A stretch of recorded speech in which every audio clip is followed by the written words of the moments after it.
Mas sabe o que é a origem desse problema? É uma figura que eu odeio no Brasil, que destruiu o Brasil, chamado Getúlio Vargas. Boa parte... Por que tem movimento separatista? Por causa desse bandido Getúlio Vargas. Porque até o Getúlio Vargas, os estados tinham autonomia. A ponto de um estado... Isso aí está errado, só para ilustrar que o estado tinha muita autonomia. Muita guerra fiscal. Não, mais que guerra fiscal. Um estado podia cobrar imposto de importação de outro estado. Podia ter código civil estadual, e de fato tinha. São Paulo tinha um código civil, código de processo civil, não civil. Código de processo civil estadual. O primeiro código de processo civil nacional foi em 1939, no tempo do Getúlio. Entendi. Então, o que aconteceu? Até o Getúlio Vargas, até 1930, o Brasil funcionava muito parecido com os Estados Unidos. Não tinha esses problemas que o Monarca falou. Só São Paulo arrecada, só lá sustenta, não sei o quê. Não tinha movimento de separatista no Sul, porque todo mundo era muito independente. Mas isso que você está falando é justamente um movimento de centralização do poder político. Pois é, foi um absurdo. O Getúlio Vargas destruiu essa nação. Ele queimou bandeira dos estados. Mas então, o problema aí não é a centralização. É sempre a centralização. Isso. É sempre a centralização. O problema, então não acho porque que é a esquerda, o globalismo é irmão siamês da centralização. Não, e aí, irmão, você precisa pensar o seguinte, a esquerda, ela foi responsável por um dos maiores danos ao país. Qual foi o dano? Foi a noção de que deveria haver em cada uma das localidades urbanas do país, em cada uma das localidades onde houvesse efetivamente exploração comercial, devia haver cidade.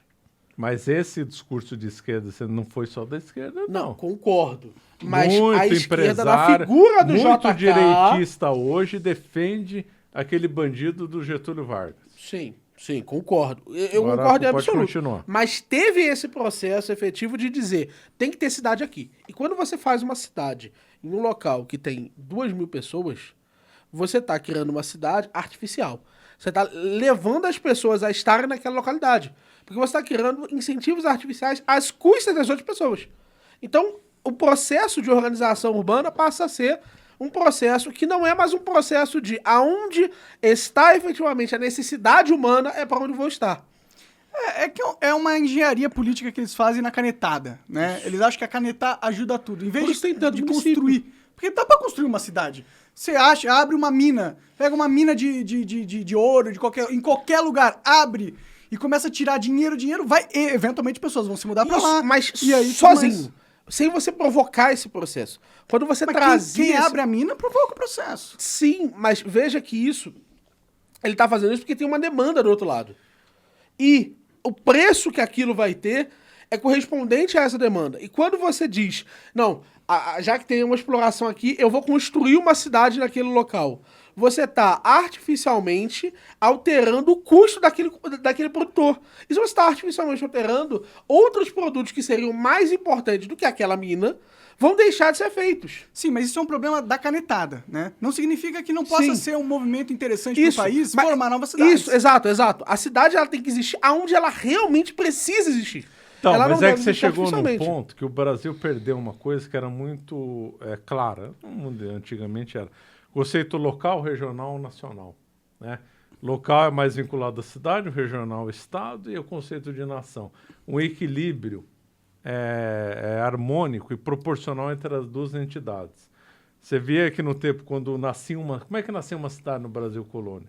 Nascia normalmente com uma capela, né? Que não podia dar o nome de igreja, porque ela não tinha um núcleo urbano grande. Se ela crescesse naturalmente, depois de um certo tempo, ela passava a ser uma freguesia e só depois ser uma cidade. E o status da igreja, né, que era a capela, depois podia mudar para a igreja e tal. Então, havia um crescimento orgânico, natural, que se perdeu. Por exemplo, aqui a freguesia do O em São Paulo era uma freguesia, que depois São Paulo cresceu e incorporou. Então, esse conceito local, regional e nacional, o Brasil perdeu muito. Os Estados Unidos, que você gosta muito, é o único lugar do mundo, talvez com Estados Unidos e Suíça, que ainda tem essa coisa. Por que lá funciona as coisas? Porque chega nos Estados Unidos, tudo funciona, limpo, organizado. A Suíça, idem. Por causa da descentralização. Um dos grandes cânceres que tem nesse maldito mundo é essa centralização. Aí a gente entrou em um outro princípio do movimento, que é a descentralização do Sim. poder político. Por quê? Porque com a descentralização você passa a ter mais força, você passa a ter mais força.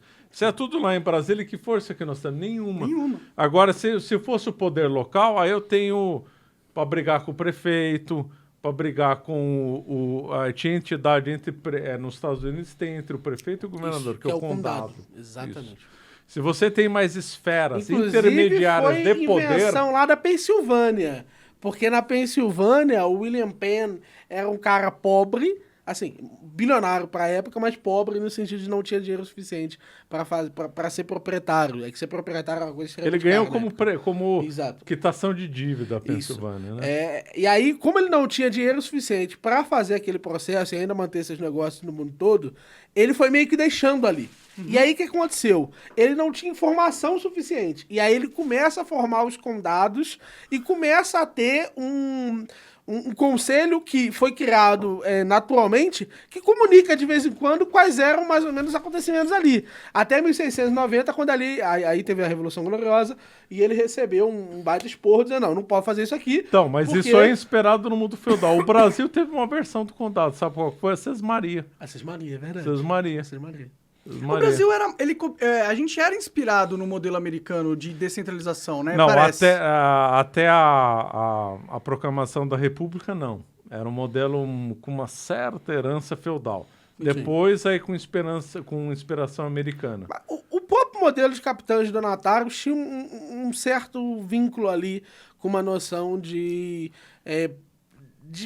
povoamento. Uma noção Total de efetivamente... povoamento. E sabe como é que chamava a carta que o rei de Portugal dava para o donatário? Carta foral, que era no foral é o direito medieval, né? Então era uma coisa descentralizada, o Brasil sempre foi muito descentralizado, totalmente. Quem governava, por exemplo, a vila pelo qual o Brasil de São Vicente, São Paulo, o governo de Portugal era assim uma coisa muito longe. Eles resolviam os próprios problemas deles. Isso aqui não é ensinado nas escolas. O Brasil foi altamente descentralizado. Pode crer. Por isso que não é ensinado, né? Não é ensinado, não quer que aprenda. Nesse ponto, o maior rompimento de 1500 a hoje, no ponto de vista de descentralização, foi o Getúlio Vargas. Getúlio Vargas criou um movimento de centralização que foi realmente absolutamente criminoso. Não, e a história é uma coisa, o professor tem muita razão quando ele fala, a história se repete. O que aconteceu lá no Oswaldo Aranha se repetiu agora. Várias e várias vezes a gente tem um processo de repetições gerais da história. A famosa revolta da vacina, já ouviu falar? A revolta da vacina Oswaldo Cruz. Repetiu-se. Oswaldo Aranha. Cruz. Oswaldo Aranha é o nome do bife. O Oswaldo Aranha que presidiu a ONU na criação do Estado de Israel. Mas também tem o bife. Tem o bife é muito bom, hein? Que é muito bom, por sinal. Mas a questão é, as questões históricas, elas muitas vezes se repetem.